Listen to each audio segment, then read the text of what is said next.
आणि आता प्रत्येक जिल्ह्यातल्या बातम्या पाहूयात वेगवान स्वरूपात। सुरुवात करूयात। हवामान विभागाने दिलेल्या अंदाजानुसार राज्याच्या विविध भागात अवकाळी पावसाची शक्यता आहे, तर काही ठिकाणी गारपीट देखील होण्याचा अंदाज वर्तवण्यात आलाय। नागपूर विभागात 4 दिवस गारांसह अतिवृष्टीचा इशारा हवामान विभागाकडून देण्यात आलाय। कोल्हापुरातील गारगोटीत पावसाने हजेरी लावलेली आहे, त्यामुळे गारगोटीमधील मार्केटमध्ये पाणी साचलं होतं। सोलापूरमध्ये जिल्ह्यात रात्री ढगांच्या गडगडाटासह पावसाने हजेरी लावली। वादळी वाऱ्यासह पावसाने हजेरी लावल्याने अनेक भागात वीज पुरवठा खंडित झाला होता। अवकाळी पावसाचा फटका द्राक्ष डाळिंब पिकांवर होणार असल्याने शेतकरी चिंतेत सापडलाय। भुसावळ तालुक्यासह यावल मुक्ताईनगर परिसरात मध्यरात्री विजांच्या कडकडाटासह अवकाळी पावसाने हजेरी लावली। या अवकाळी पावसामुळे पुन्हा एकदा मका, गहू, केळी या पिकांचं मोठं नुकसान झाल्याचा अंदाज वर्तवण्यात येतोय। जळगावात बुधवारी अवकाळी पावसाने हजेरी लावली होती। वादळी वाऱ्यासह होणाऱ्या पावसामुळे जिल्ह्यातील काही भागात वीज पुरवठा खंडित झालाय। गोंदिया जिल्ह्यात पुढील 4 ते 5 दिवस वादळी वाऱ्यासह पावसाची शक्यता आहे। जिल्ह्यात सर्वत्र ढगाळ वातावरण आहे, त्यामुळे बळीराजा पुन्हा एकदा संकटात सापडलाय। शहापूरमध्ये विजांच्या कडकडाटासह रिमझिम पाऊस पडतोय। सकाळपासूनच परिसरात सर्वत्र ढगाळ वातावरण आहे। संभाजीनगरमध्ये अल्पवयीन मुलीवर बलात्कार केल्याप्रकरणी वैजापूरमधील अतिरिक्त जिल्हा आणि सत्र न्यायालयाने आरोपीला 20 वर्ष सक्त मजुरीची शिक्षा सुनावलेली आहे। जमील शेख असं शिक्षा सुनावण्यात आलेल्या आरोपीचं नाव आहे। कोल्हापूर जिल्ह्यातल्या नंदगाव इथल्या वर्षा राणी पाटील या 10 महिन्याच्या मुलाला घरी सोडून बीएसएफ मध्ये दाखल झाल्यात। रेल्वे स्टेशनवरून ड्युटीवर हजर होण्यासाठी जात असताना त्यांच्या जीवाची घालमेल आणि काही भावुक क्षण कुटुंबातील सदस्यांनी कॅमेऱ्यामध्ये कैद केले। मुक्ताईनगरमधील उचंदामध्ये कानिफनाथ महाराजांच्या यात्रोत्सवाला सुरुवात झाली आहे। या यात्रेसाठी मुक्ताईनगर तालुक्यासह विदर्भ, खानदेश आणि मध्य प्रदेशातील भाविक मोठ्या संख्येने येत असतात। खानदेशात मका हंगामाला सुरुवात झाली आहे। यंदा आवक कमी झाल्याने मक्याला 2250 रुपये दर मिळतोय, तर कमाल दर 2250 रुपये प्रति क्विंटल असा आहे। देशात खाद्यतेलाच्या विक्रमी आयातीनंतर मोहरीचे दर दबावात आलेले आहेत। मोहरीला 200 ते 300 रुपये दर मिळतोय। हमी भावापेक्षा कमी दर मिळाल्याने आता शेतकरी चिंतेत आहेत। राज्यात बाजारात सोयाबीनचे दर घसरलेत। हिंगोलीसह राज्यात सोयाबीनला सरासरी 5000चा दर मिळतोय। छत्रपती संभाजीनगरमध्ये केवळ 121 शेतकऱ्यांकडून हरभरा नोंदणी झालेली आहे। उत्पादकतेस ई पीक पाहणीतील अडचणींमुळे नोंदणीवर परिणाम झालाय। मध्य महाराष्ट्र, मराठवाड्यात पुढील काही दिवस गारपिटीचा ऑरेंज अलर्ट देण्यात आलेला आहे। विजांसह पावसाची शक्यता असून कमाल तापमानात घट होण्याचा अंदाज आहे। नाशिकहून मुंबईकडे निघालेल्या आंदोलक शेतकऱ्यांच्या शिष्टमंडळाची मंत्री दादा भुसे यांच्यासोबत बैठक पार पडली। मात्र या बैठकीत कोणताही तोडगा निघालेला नाहीये, त्यामुळे आज पुन्हा मंत्रालयात बैठक होणार आहे। जुन्या पेन्शन योजनेच्या मागणीसाठी सुरू असलेल्या काम बंद आंदोलनाचा आज 3रा दिवस आहे। बेमुदत संपामुळे अनेक रुग्णालयामध्ये रुग्णांचे हाल होत आहेत, तर सरकारी कार्यालयातील कामकाज ठप्प झालंय। महाराष्ट्र राज्य महानगरपालिका, नगरपालिका, नगरपरिषद कामगार कर्मचारी संघटना फेडरेशन यांनी देखील संपातून माघार घेतली आहे। उपमुख्यमंत्री देवेंद्र फडणवीस यांच्याशी चर्चा झाल्यानंतर हा निर्णय घेण्यात आलाय। सरकारी नोकऱ्यांचं खासगीकरण करण्याच्या निर्णयाचं विधिमंडळात तीव्र पडसाद उमटलेले आहेत। कंत्राटी भरतीमुळे सरकारमधील गोपनीय माहिती बाहेर जाण्याचा मोठा धोका असून या निर्णयामुळे तरुणांमध्ये संभ्रम आणि संताप असल्याने सरकारने हा निर्णय तातडीने मागे घ्यावा अशी मागणी विरोधकांनी केली आहे। शिंदे यांच्या नेतृत्वाखालील गटाला खरी शिवसेना म्हणून मान्यता देणारा आणि त्यांना पक्षाचं धनुष्यबाण हे मूळ चिन्ह देण्याचा संपूर्ण तर्कयुक्त आदेश आपल्या अर्धन्यायिक अधिकारात दिला असं निवडणूक आयोगाने सर्वोच्च न्यायालयात म्हटलंय। राज्याच्या सत्ता संघर्षाच्या सुनावणीचा या आठवड्यातील आज 3रा दिवस आहे। जर वकिलांचं रिजॉइंडर आज संपलं तर खंडपीठासमोरची सुनावणी पूर्ण होईल। जर युक्तिवाद सुरूच राहिला तर सुनावणी पुन्हा पुढच्या आठवड्यात जाण्याची शक्यता आहे। राज्याच्या अर्थसंकल्पीय अधिवेशनाचा या आठवड्याचा 4था दिवस आहे। संजय राऊतांना आज विधान परिषद हक्कभंग समितीच्या वतीने देखील नोटीस पाठवण्यात येणार आहे। यासाठी सकाळी 11:30 वाजता हक्कभंग समितीच्या सदस्यांची बैठक आयोजित करण्यात आली आहे। छत्रपती संभाजीनगरच्या नामांतराच्या समर्थनार्थ मनसेच्या आजच्या रॅलीला पोलिसांनी परवानगी नाकारली आहे। मात्र पोलिसांनी परवानगी नाकारली तरी रॅली होणारच असा निर्धार मनसे नेते सुमित खांबेकर यांनी केलाय। नवीन व्हायरस H3N2 या संदर्भात मुख्यमंत्री आढावा बैठक घेणार आहेत। या बैठकीला आरोग्यमंत्री आणि सर्व अधिकारी उपस्थित असतील। पंढरपूर प्रस्तावित कॉरिडॉर आणि इतर सुविधांबाबत आज दुपारी 3 वाजता विधान भवनात बैठक आयोजित केलेली आहे। उपसभापती नीलम गोऱ्हे यांनी ही बैठक बोलावली आहे। बुलढाणा जिल्हा रुग्णालयातील टेलिमेडिसिन विभागाचा व्यवस्थापक आपलं इतर काम सोडून इतर आर्थिक कामांकडे जास्त लक्ष देत असल्याची धक्कादायक माहिती समोर आली आहे। जिल्हा शल्य चिकित्सकांना एका पत्राच्या माध्यमातून टेलिमेडिसिन विभागाच्या व्यवस्थापक असलेल्या अमोल गिरीला नोटीस बजावत आर्थिक कामांकडे लक्ष असल्यानं संशयास्पद असल्याचं म्हटलंय। त्यामुळे या लेटर बॉम्बमुळे बुलढाणा जिल्हा रुग्णालय यंत्रणेत एकच खळबळ माजली आहे।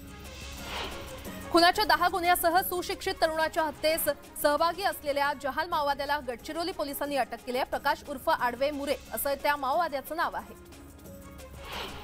बोदवड तालुक्यातील लोणवाडी येथे ग्रामपंचायतीच्या हद्दीतून अवैधपणे गौण खनिजाची रात्रंदिवस वाहतूक सुरू आहे। बिनशेती भूखंडातून विनापरवाना जेसीबीच्या साहाय्यानं 50 ते 60 हजार रुपयांचं गौण खनिजाचं उत्खनन केलंय आणि या प्रकरणी ग्रामस्थांनी चौकशीची मागणी केली आहे। अकोल्याच्या मूर्तिजापूर तालुक्यातील कंझरा इथे एका जनावराच्या गोठ्याला भीषण आग लागली। या आगीमध्ये तब्बल 70 बकऱ्या, 20 बकऱ्यांची पिल्लं आणि 2 गायींचा होरपळून मृत्यू झालाय। नाशिकच्या त्र्यंबकेश्वरमधील ब्राह्मणवाडे गावात 4 वर्षाच्या चिमुकलीवर बिबट्यानं हल्ला केला। बिबट्याच्या हल्ल्यात चिमुकलीचा दुर्दैवी मृत्यू झालाय। बुधवारी रात्री 7 वाजेच्या सुमारास ही दुर्दैवी घटना घडली। भटक्या कुत्र्याने केलेल्या हल्ल्यात 3 बालकं गंभीर झाल्याची घटना अहमदनगर जिल्ह्यातील कोपरगाव शहरामध्ये घडली आहे। भटक्या कुत्र्यांनी 2 बालकांच्या गालावर तर एकाच्या मानेवर चावा घेऊन जखमी केलं असून जखमींवर रुग्णालयामध्ये उपचार सुरू आहेत। नवी मुंबईतील कोपर खैराणेमध्ये एका 19 वर्षीय मुलीवर 6 जणांनी जीवघेणा हल्ला केला। टी-शर्ट छपाई करताना टी-शर्टवर नाव न टाकल्याच्या कारणावरून आरोपींनी कोयत्यानं हल्ला केला। या प्रकरणी पोलिसांनी एकाला अटक केली असून 5 जणांचा शोध घेतला जातोय। बोर्ले येथे महाराष्ट्र पोलीस नवी मुंबई यांची अतिशीघ्र दक्षता तुकडीनं चित्तथरारक प्रात्यक्षिकं सादर केली। यामध्ये दहशतवादी कृत्याविरोधातील तयारी देखील दाखवण्यात आली। या कवायतींमध्ये विविध विभाग सहभागी झाले होते। ग्रामीण भागातील महिलांना आरोग्याच्या समस्यांबाबत जनजागृतीसाठी आणि आयुष्मान भारत अंतर्गत येणाऱ्या आभा कार्ड संदर्भातील माहिती पोहोचावी म्हणून इंदोरीतील तरुणाई पुढे आलेली आहे। 400च्या जवळपास चूल आणि मुलं सांभाळणाऱ्या महिलांनी याची माहिती घेत नाव नोंदणी केली। तसंच भविष्यात तब्येतीवर होणाऱ्या परिणामांबाबत माहिती देखील देण्यात आली। उरण JNPA मार्गावर एका टपरीजवळ मालानं भरलेला भरधाव कंटेनर उलटला। या अपघातात टपरीवरील एकाचा चिरडून जागीच मृत्यू झालाय तर 1 जण गंभीर जखमी आहे। या प्रकरणी पोलीस अधिक तपास करतायत। पुणे मुंबई एक्सप्रेसवेवर बोरघाटात एका टेम्पोनं ट्रकला धडक दिली। या अपघातात टेम्पो चालकाचा जागीच मृत्यू झाला असून ट्रक चालक किरकोळ जखमी झालाय। टेम्पोवरील वाहनावरील नियंत्रण सुटल्यानं हा अपघात झाला। 9 वर्षाच्या चिमुरडीवर एका 80 वर्षाच्या वृद्धानं अत्याचार केल्याची संतापजनक घटना मावळच्या मुळशीमध्ये घडली आहे। आरोपी या मुलीला चॉकलेटचं आमिष दाखवून तिच्यावर अत्याचार करायचा। मुळशीतील पौड पोलिसांनी या आरोपीला बेड्या ठोकल्या। दीपक केसरकर यांनी आमदार असताना ठेकेदाराकडून किती रुपये घेतले हे मला उघड करायला लावू नका असं वक्तव्य खासदार विनायक राऊत यांनी केलंय। तसंच मी खासदार असताना काय काय मागणी केली हे मला बोलायला लावू नका असा इशारा देखील त्यांनी शिवसेनेला दिला। शिस्तभंगाची कारवाई प्रकरणी ॲडव्होकेट गुणरत्न सदावर्तेंना उच्च न्यायालयानं अंशतः दिलासा दिलेला आहे। सदावर्तेंवरील आरोप महाराष्ट्र गोवा वकील संघटनेला गंभीर वाटत असले तरी आपल्याला ते गंभीर वाटत नाहीत अशी टिप्पणी उच्च न्यायालयानं केलेली आहे। तसंच सदावर्ते यांच्या विरोधातील 2 पैकी 1 तक्रार फेटाळून लावण्याचे आदेश संघटनेला दिले। महाराष्ट्र सागरी मंडळानं ठाणे खाडी, वसई खाडी आणि उल्हास नदी एकमेकांना जोडून मुंबई, वसई, ठाणे, कल्याण आणि नवी मुंबई अशी वर्तुळाकार जलवाहतूक सेवा सुरू करण्याचा निर्णय घेतलाय। यासाठी 424 कोटी रुपयांची तरतूद करण्यात आली। पालघर, वसई आणि विरार शहरांमधून मुंबईला जलद गतीनं जाता यावं यासाठी वैतरणा तसंच भाईंदर खाडीजवळ 3 नवीन पूल उभारण्याचे निर्देश मुख्यमंत्री एकनाथ शिंदे यांनी दिलेत। तसंच शहरातील अंतर्गत वाहतुकीचा प्रश्न सोडवण्यासाठी रखडलेल्या 12 उड्डाणपुलांचं काम तातडीनं सुरू करण्याच्या सूचना देखील देण्यात आल्या। नवी मुंबईच्या APMC बाजारात कलिंगडाची मागणी वाढल्यानं कलिंगडाच्या दरात वाढ झालेली आहे। कलिंगडाला घाऊक बाजारात प्रति किलो 10 रुपये ते 15 रुपये तर किरकोळ बाजारात प्रति नग 70 रुपये ते 100 रुपये इतका भाव मिळतोय। रमजान नंतर रसाळ फळांची मागणी आणखी वाढण्याची शक्यता वर्तवण्यात येते। काँग्रेस नेते राहुल गांधी यांना मानहानी प्रकरणात 16 मार्चपर्यंत दिलासा मिळालेला आहे। पंतप्रधान नरेंद्र मोदींबाबत आक्षेपार्ह वक्तव्य केल्याप्रकरणी राहुल गांधींविरोधात मानहानीची तक्रार दाखल करण्यात आली होती। कथित मनी लॉन्ड्रिंग प्रकरणी छगन भुजबळ यांच्यासह 52 आरोपींनी दोषमुक्तीसाठी अर्ज दाखल केलाय। या प्रकरणी विशेष PMLA कोर्टात सुनावणी सुरू असून भुजबळांच्या वकिलांचा अंतिम युक्तिवाद पूर्ण झालाय।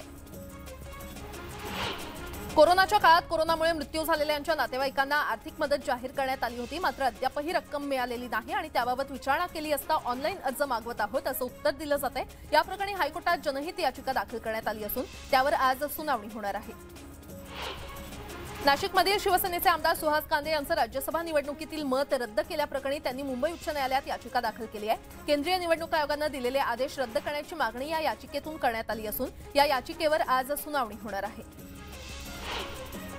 उपनगरीय लोकल आणि मेल एक्सप्रेस रेल्वे गाड्यांमध्ये गुन्हेगारी हालचालींवर लक्ष ठेवण्यासाठी रेल्वे सुरक्षा दलाच्या जवानांच्या गणवेशावर आता बॉडी कॅमेरा लावण्याचा निर्णय घेण्यात आलेला आहे। येत्या महिनाभरात हे 40 कॅमेरे मुंबई विभागात दाखल होणार आहेत।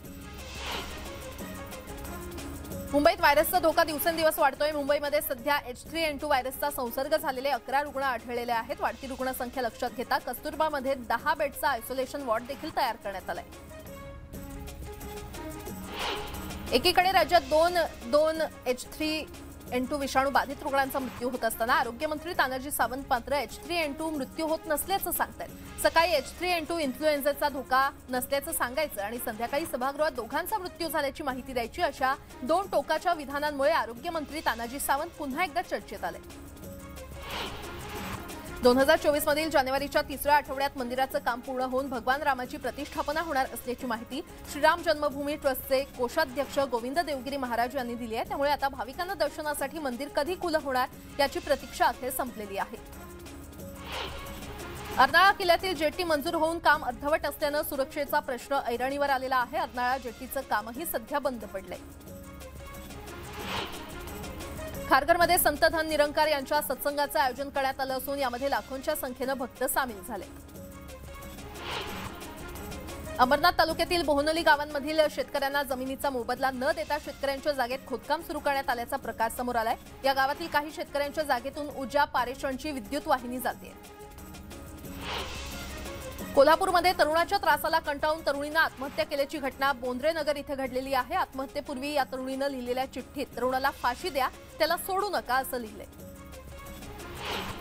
नागपूर महानगरपालिकेतील संपावर असलेल्या 219 कर्मचाऱ्यांना प्रशासनानं नोटीस बजावलेली आहे। दुसऱ्या दिवशी 75% कर्मचारी कामावर परतल्याचा अंदाज आहे। नागपुरात होणाऱ्या G20 साठी कडक सुरक्षा व्यवस्था असणार आहे। 20 आणि 21 मार्चला शहरात नो ड्रोन झोन घोषित करण्यात आलाय। नागपुरात आणखी एका H3N2च्या संशयित रुग्णाचा मृत्यू झालाय। या 35 वर्षीय व्यक्तीचा एम्समध्ये उपचारादरम्यान मृत्यू झालाय। 35 वर्षीय या व्यक्तीला हृदयाचा गंभीर आजार होता। डेथ ऑडिट नंतर मृत्यूचं नेमकं कारण स्पष्ट होणार आहे। पुण्यश्लोक अहिल्यादेवी होळकर सोलापूर विद्यापीठाच्या या शैक्षणिक वर्षाच्या 278 कोटींचा अंदाजपत्रकास अधिसभेनं मंजुरी दिलेली आहे। विद्यार्थी विकास आणि संशोधनासाठी या अंदाजपत्रकात भरीव अशी तरतूद करण्यात आली। धाराशिव पीक कर्जाची नियमित परतफेड केलेल्या शेतकऱ्यांना महात्मा ज्योतिराव फुले शेतकरी कर्जमुक्ती योजनेअंतर्गत 50,000 रुपयांपर्यंत प्रोत्साहनपर अनुदान दिलं जातंय। योजनेची तिसरी यादी जाहीर झाली असून 5,000 शेतकऱ्यांना लाभ मिळणार आहे। धाराशिव स्थानिक गुन्हे शाखेच्या पथकानं विशेष मोहीम राबवून 55 गुन्हे दाखल असलेल्या तब्बल 25 आरोपींना अटक केली आहे। विशेष म्हणजे यातील दोघांवर खुनासह तब्बल 22 गुन्हे निष्पन्न झालेत। पोलीस अधीक्षक अतुल कुलकर्णी यांच्या मार्गदर्शनाखाली विशेष मोहीम हाती घेतली होती। नाशिक इथून निघालेला शेतकरी मोर्चा शहापूर जवळ पोहोचलाय। अवकाळी पावसापासून बचाव करण्यासाठी मोर्चेकरी ताडपत्रीचा आधार घेताना दिसून आले। धाराशिव पुढील 2 दिवसात जिल्ह्यात अवकाळी पाऊस होण्याचा इशारा हवामान खात्याच्या वतीनं देण्यात आलेला आहे। रब्बी पिकाची काढणी थांबवा असं आवाहन शेतकऱ्यांना करण्यात आलंय। तसंच रब्बी पिकं काढून ठेवली असतील तर ती पिकं झाकून ठेवावी, जनावर उघड्यावर बांधू नये असं आवाहन देखील करण्यात आलंय। माजी आरोग्यमंत्री दीपक सावंत यांनी शिंदे गटात प्रवेश केलाय। मुख्यमंत्री एकनाथ शिंदे यांच्या उपस्थितीमध्ये हा पक्षप्रवेश पार पडला। अजित पवारांनी भर बैठकीमध्ये कार्यकर्त्यांना खुली ऑफरच दिली आहे। प्रत्येक शहराची जबाबदारी त्या ठिकाणच्या मोठ्या नेत्यावरती देण्यात आली आहे। जो चांगलं नियोजन करेल त्याला बक्षीस देण्यात येईल असं देखील विरोधी पक्षनेते अजित पवार म्हणाले। पिंपरी चिंचवड शहर परिसरात गारांसह जोरदार पावसाला सुरुवात झाली आणि ढगांचा गडगडाट आणि विजांच्या कडकडाटासह होणाऱ्या पावसानं लोकांची मात्र तारांबळ उडाली। नंदुरबार जिल्ह्यामध्ये सलग तिसऱ्या दिवशी अवकाळी पावसानं हजेरी लावली आणि गेले 3 दिवस जिल्ह्यातल्या विविध भागात गारपिटीसह पाऊस बरसला। नागपुरात पुढचे 4 दिवस गारपिटीसह अतिवृष्टीचा इशारा देण्यात आलाय। तसंच 16 आणि 17 मार्चला नागपूर, चंद्रपूर आणि गडचिरोली या 3 जिल्ह्यांना ऑरेंज अलर्ट जारी करण्यात आलाय। गारपीट आणि वादळी पाऊस होणार असल्यामुळे नागरिकांनी सतर्क राहावं असं आवाहन हवामान विभागाकडून करण्यात आलं. छत्रपती संभाजीनगर जिल्ह्यातील शेतकरी पुन्हा एकदा चिंतेत सापडलाय. ढगाळ वातावरणामुळे सोंगणीस आलेल्या गहू, हरभरा आणि भाजीपाला पिकांना मोठा धोका निर्माण झालाय, तर गहू काढण्यासाठी शेतकऱ्यांची लगबग सुरू आहे. मुंबई आणि पुण्यात अद्ययावत सीसीटीव्ही बसवणार असल्याची माहिती गृहमंत्री देवेंद्र फडणवीस यांनी दिली. पुणे आणि मुंबई फेस रेकग्नाइज कॅमेरे सुद्धा लावण्यात येणार असल्याची माहिती त्यांनी विधानसभेत दिली. केंद्रीय पुरातत्व विभागाच्या अधिकाऱ्यांनी अंबाबाईच्या मूर्तीशी छेडछाड केल्याचा आरोप वकील नरेंद्र गांधींनी केलाय. कोणत्याही परवानगीशिवाय चेहऱ्यावरती यापूर्वी लावलेला लेपाचा काही थर काढून टाकल्यानंतर मूर्तीचा चेहरा आणखी खराब झाल्याचं समोर आलंय. छत्रपती शिवाजी महाराज यांचे आजोबा मालोजी राजे भोसले यांच्या पराक्रमी इतिहासाला उजाळा देण्यासाठी त्यांच्या गढीच्या संवर्धनासाठी पर्यटन विभागातर्फे 2 कोटी रुपये मंजूर करण्यात आले आणि याबाबत पर्यटन मंत्री मंगल प्रभात लोढा यांनी तशी घोषणा केली. पैठणच्या नाथ समाधी मंदिरामध्ये नाथ वंशज हबप रावसाहेब महाराज गोसावी यांच्या हस्ते काला दहीहंडी फोडून 3 दिवसीय नाथषष्ठी यात्रा उत्सवाची सांगता झाली. काल्याच्या कीर्तनानंतर त्यांच्या काल्याची दहीहंडी फोडण्यात आली आणि यावेळी मोठ्या संख्येनं वारकरी उपस्थित होते. पुण्यातल्या बालेवाडी एसकेपी कॅम्पस इथे मेट्रोच्या कामासाठी जेसीबीच्या साह्यानं खड्डा खोदत असताना एमएनजीएल कंपनीच्या गॅस पाईपलाईनला धक्का लागला आणि गॅस लिकेज होऊन आग लागली. पाषाण अग्निशमन केंद्राच्या जवानांनी ही आग पूर्णपणे आटोक्यात आणली. कल्याणच्या शशांक विद्यालयामध्ये वर्गात अचानक साप निघाल्यामुळे विद्यार्थ्यांसोबतच शिक्षकांची सुद्धा धावाधाव झाली. यानंतर सर्पमित्रानं बेंच खाली लपलेल्या सापाला पकडलं आणि नैसर्गिक अधिवासात सोडून दिलं.